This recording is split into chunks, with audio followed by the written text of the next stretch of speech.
Hello, how are you doing? Happy New Year to you.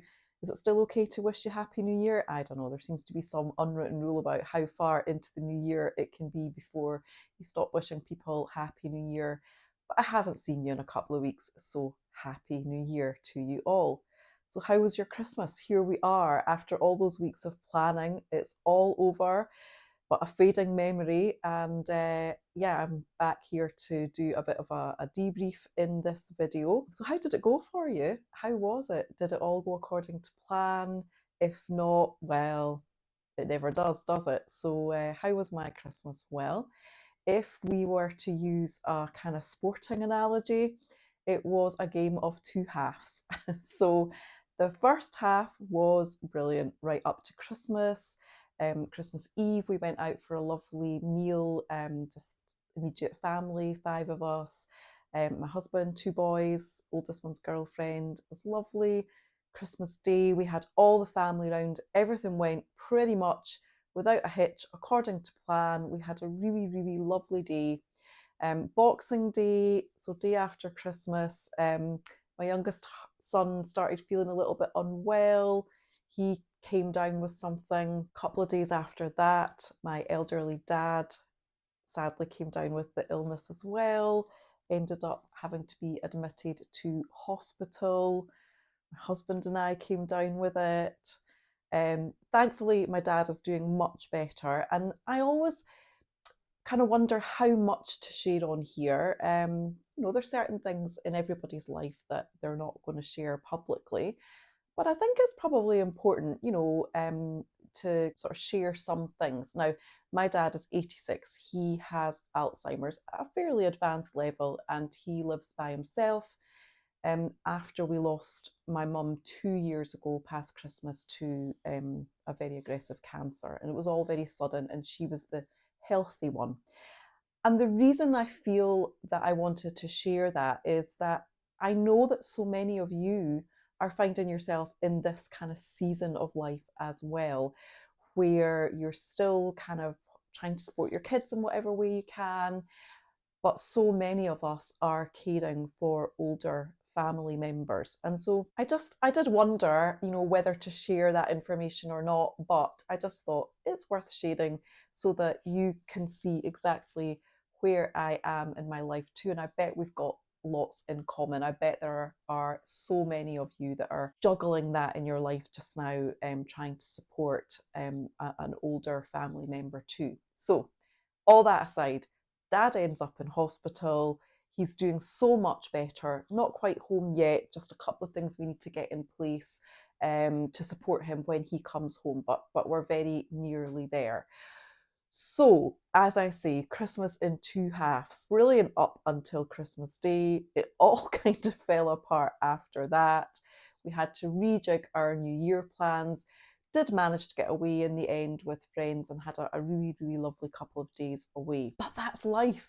With all of that planning, and I kind of at one point couldn't quite believe that it was happening, because I'd said all along we had a family bereavement last year. My husband lost his dad right at the 2nd of January.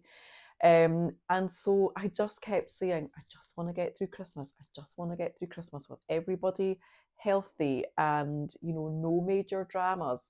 Well, it didn't quite happen. But that's just life. And it just goes to show that, you can plan it as much as you like, but life will often just throw you those curveballs. And I still wanted to really do this video and, just reflect on all of the planning, just, to see what went well, what didn't go so well. There are things in life that you will never be able to foresee, coming at you, but there are some things that you do still have control of.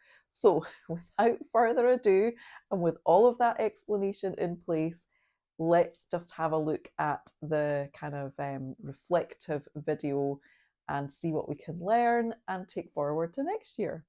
So what I've done is I've just pulled together a whole list of questions that we can ask ourselves about the Christmas planning period, the Christmas period itself, and then just use them to have a think about how you might improve things for next year. Now, this list of questions doesn't just have to be used or doesn't have to just be used for Christmas. You can use the same list of questions to reflect on a summer barbecue that you organise, or maybe a birthday party, or maybe it's a trip or a holiday that you've taken, that you've planned and taken, just to see how you can improve on things going forward. It doesn't just have to apply to Christmas.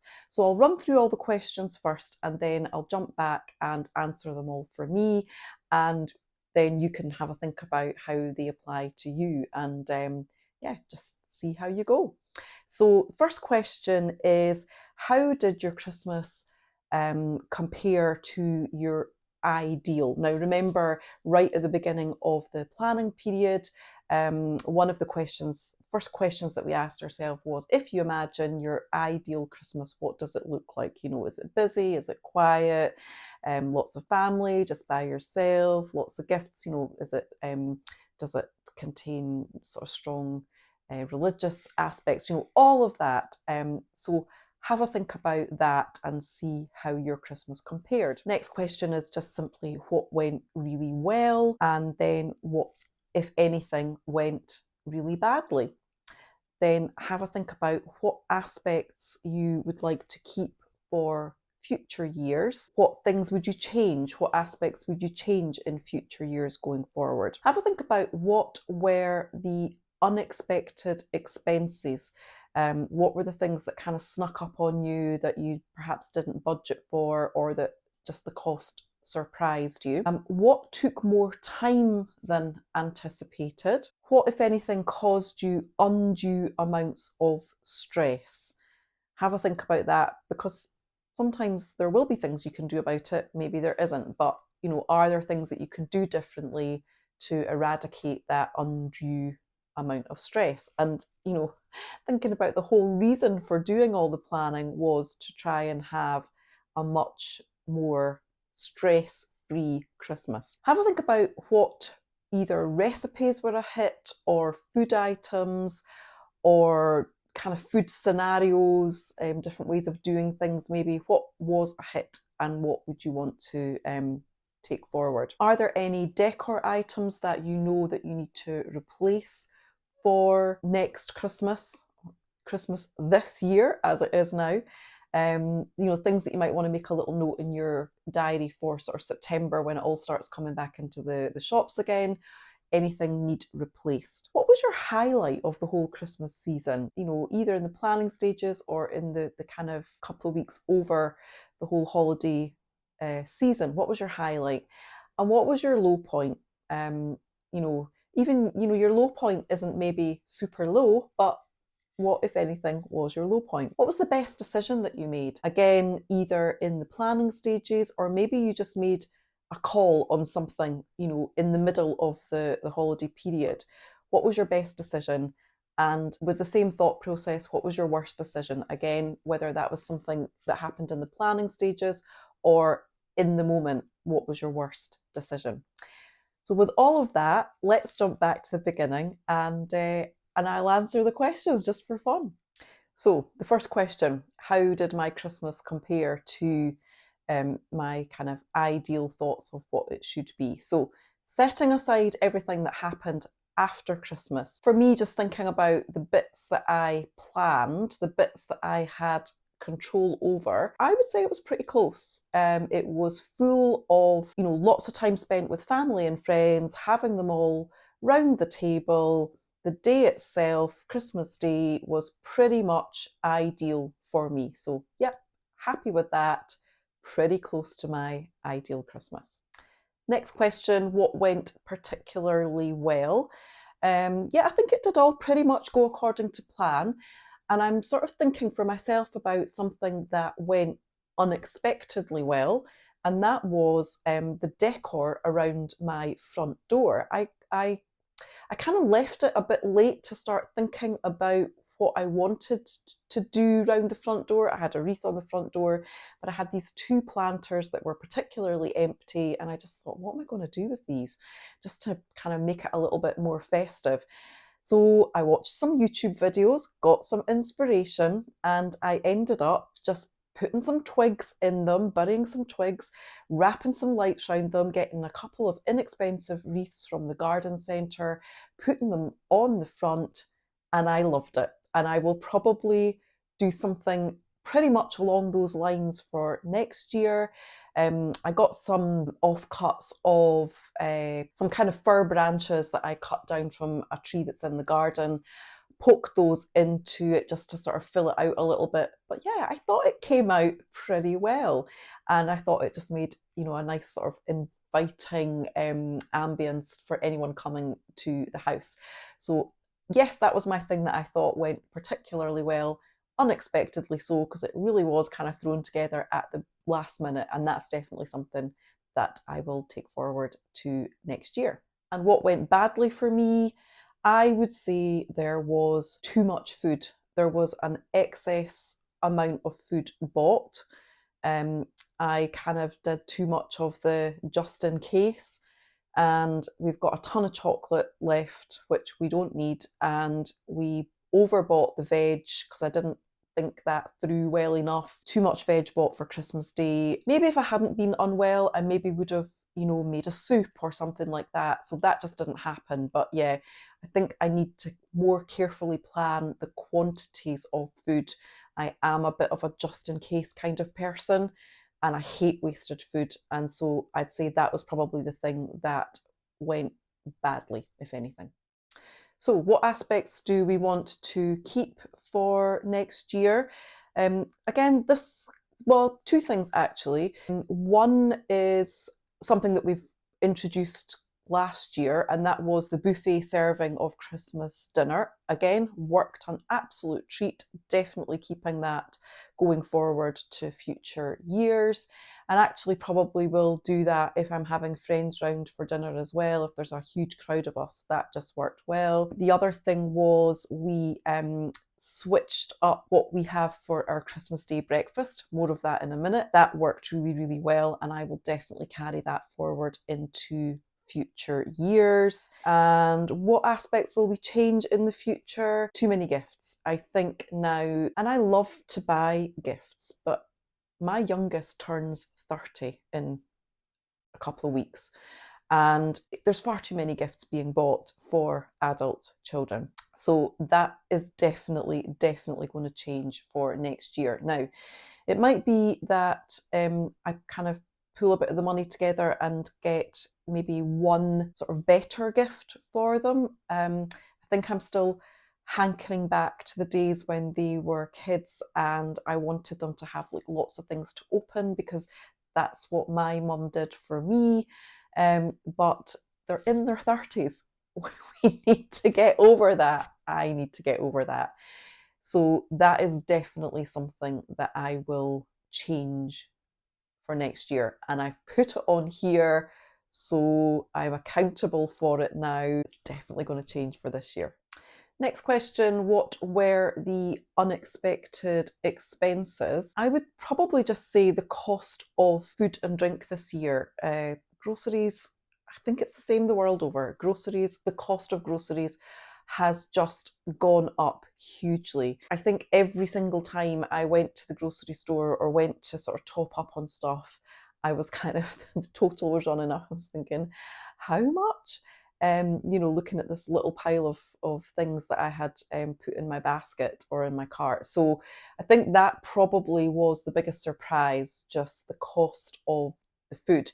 And that coupled with, as I just said, about overbuying of food, that whole kind of thing was just sort of seemed to run away with itself. It's bad enough that food costs so much, but now thinking back that I really did sort of overbuy the food and potentially wasted some of it, then that does not sit well with me at all. So yeah, cost of food and drink I think is probably where some of the unexpected costs were for me. And what took more time than anticipated, decisions around what gifts to buy for a few people on my list. I seemed to get through a bulk of it, and kind of it gathered a bit of momentum, and I was getting through the list, and then there were a few people on the list that I just stumbled over and then started to overthink it. Definitely was overthinking it. That was definitely something that took a lot more time than anticipated.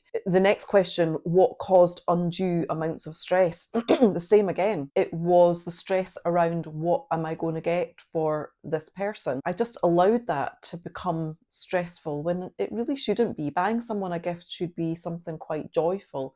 And yeah, again, I think my perfectionism was kicking in. I was trying to get it absolutely right, spot on, because I hate buying generic gifts. I do really like to think about what that person will really like and really appreciate.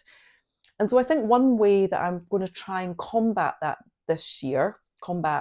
that for this coming year, is to try and really pay attention throughout the year in conversations that I'm going to have with those people, with everybody really, and try to tuck away those nuggets, something that they say throughout the year.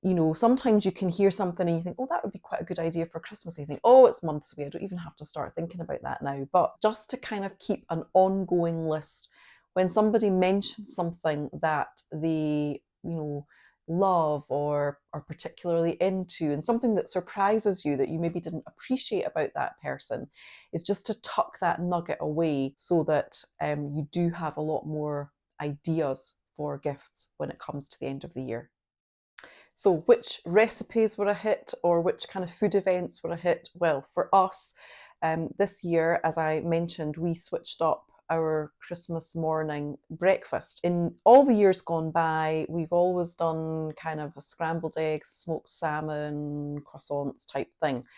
And my husband would make the scrambled eggs, Christmas chef, remember.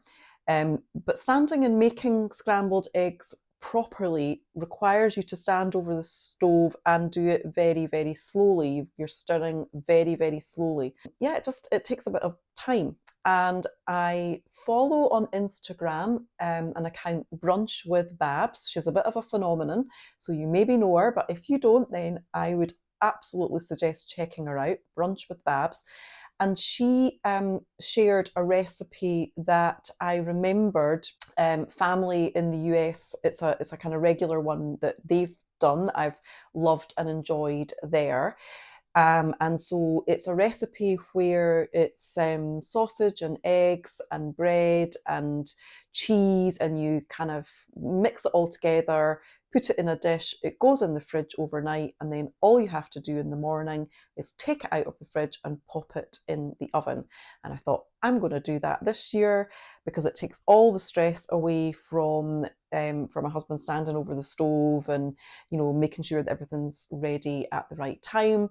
And I did it and I loved it, and it was a big hit. And I also did it when we were away for a couple of days with our friends over New Year. I did it there again. They all seem to thoroughly enjoy it. So it's another one for the repertoire. Definitely going to do that one. I will add the recipe into the description box below. For those of you in the US, it's probably one that you do all the time. For those of us in the UK, it was kind of a new one on me when I had it with family in the States and loved it. So I'll put that in the description box, or I'll link it or something in the description box so that you can try that one out. The other food or recipe that was a big hit, and it wasn't one that I did, my sister this year, she was on desserts for Christmas Day, and she did, I think it was Mary Berry's Trifle. And again, I'll try and find the recipe for that and link it below. And she said it was really easy to do and it went down a storm. So that was the second one. So a breakfast dish and a trifle, they were our two kind of standout recipes for the holiday season this year. Any decor items that need to be replaced? I don't think so. I might think about, if you remember, or if you've watched any of my kind of decorating videos for Christmas, I said that one way to get a really cohesive look in the house is to get all your lights from the same place, same brand, then they'll be exactly the same colour, and it just helps to pull things together. And I did get another couple of sets of lights this year, but by the time I bought them, they only had the black string left, and there's a couple of places that I put lights up that maybe would benefit from either clear string or white string. So they don't really need replaced as such, but it's something that I might look out for next year. But other than that, I don't need anything. I probably will end up buying something because I always do, but I don't need anything. What was the highlight for our Christmas? I would honestly say, and it sounds a bit of a cliche, but just having all the family round the table on Christmas Day. Now, our oldest son and his girlfriend were with us in the morning. They went to her parents for dinner. So they were not round the table, and any of you with adult children know that you have to share them at Christmas. So that's just the way it goes. So of course we would have loved for them to be there too, but the rest of the family were pretty much all there, and that was just lovely. The low point, everybody getting ill. What can I say? That was definitely a low point over the whole holiday season. Yeah, it would have just obviously been much better if none of that had happened. The best decision that I made, I think, was in the tablecloths that I bought. I was needing to replace some tablecloths this year. I'd looked at some quite pricey white linen tablecloths. And then I got a lucky find, as you often do in TK Maxx. I saw some lovely kind of dark green tablecloths. They were Ralph Lauren, but they were very inexpensive. I think one was like £15 and one was £20 or something like that. And they were an absolute dream. Took them out the packet, barely had to iron them. They've washed like a ribbon, didn't need to iron them, just hung them up to air dry, and I've just been able to fold them and put away. And I think that they are a colour that I will be able to use, maybe at other times, other winter dinners that we might have throughout the year. They're not sort of overly Christmassy. That was a good decision. It was a lucky find, I suppose, but it was a good decision to buy those ones, and they worked an absolute treat. And worst decision was probably buying the just in case food. That one shopping trip just a few days before Christmas, and I was thinking, well, maybe I'll just get this, might need it, might not. That was a bad decision, and maybe just a little bit of extra careful planning around that would have prevented that. I just didn't want to get kind of caught short without a meal, or if somebody dropped in unexpectedly. But thinking back, I had it covered. I didn't need the just in case food, so that was probably my worst decision.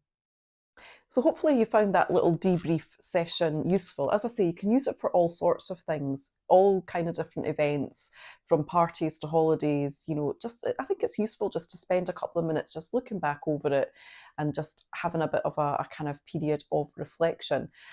And if nothing else, I find the month of January is a very reflective month. I know some people hate January. I absolutely love it. I think it's just a month where it's got quiet potential for me. It's a clean slate. It's like that moment when you get a brand new notebook and you open it and it's all clean pages with nothing written in it, or you're back to the days of a paper diary. I have moved to a digital diary, but I do miss those days where you just open it and everything is it's a clean slate waiting to be filled with interesting and exciting experiences. And I do think there's nothing wrong with just spending some time in January just reflecting on things. And I know that we can often feel a bit bombarded in January. Yeah, we've probably spent, too long over the festive period as a bit of a sloth, lounging on the sofa, watching TV with your bowl of chocolates or whatever. And then come January, there's that inclination to get moving again. And, you'll hear all the join the gym, start this new diet, dry January, don't touch any alcohol. There's all sorts of challenges on the go. I know my son is running, so he's challenged himself to run so many miles in January, and his girlfriend's running every day. And that is absolutely great. Knock yourself out, but that's not for me. I like to just take things at a bit of a slower pace. And I'm going to be, one of the videos I'm going to do coming up is, I've got quite a lot of books on the go that I feel are really good for this time of year. I'm thoroughly enjoying them. So I thought I would do a bit of a kind of roundup, a reading roundup of books that I thought you might enjoy too. But one that I want to just kind of give you a bit of a heads up about, because it's particularly sort of pertinent to what we're talking about, and that's this book here. It's called Slow Seasons by Rosie Steer. And in it says it's a creative guide to reconnecting with nature the Celtic way. And I'm really, really enjoying it. And, in it, she talks about how January for our ancestors really was that period of conserving energy and just sort of hunkering down and using it as a kind of reflective time. And I really like that idea. I'm not ready in January to sort of hit the ground running. Absolutely, I know I need to focus on my health, and I am. I'm just maybe doing it at a slightly slower pace. I know I need to move my body, and I'm working my way into that gently. I think what I'm trying to do is not hit things so hard that I run out of steam. It's that old thing of it's a marathon, not a sprint. And I'm trying not to introduce too many things at once. So I'm just going with a bit of a slower pace to January. Bit of reflection and just kind of trying to enjoy the month. And so I'll link this book below. I am thoroughly enjoying it. Slow Seasons, obviously, it's for all the seasons of the year, but it does start out in the kind of winter season. And it's just a nice gentle read. So I definitely recommend this one. I'll be back with more book recommendations. I know that I also promised videos on winter decorating, which I'm again in the process of doing. Everything has just had a slower start this January, with everybody in the family being unwell. That's obviously slowed things up. Taking all the Christmas decorations down, they are still in boxes waiting to go back in the attic. Haven't quite got them there yet. And I'm slowly decorating for winter. I've got kind of pockets of the house done, but it's just not quite all there yet. So I will be working on a video for that, and I will be bringing that to you. Yeah, I don't think everything has to be rushed this month. Let's just take a beat, take it down a notch, and try to savor this month and enjoy it, and not just rush through it and try and get it over and done with as quickly as possible. Love your January. I'm going to start a new slogan or a new campaign. That's it, a new campaign. Love January, because it kind of gets a bit of a bad rap that I don't think it deserves. So I'm going to end it here, and I will be back with you in the next one. See you soon.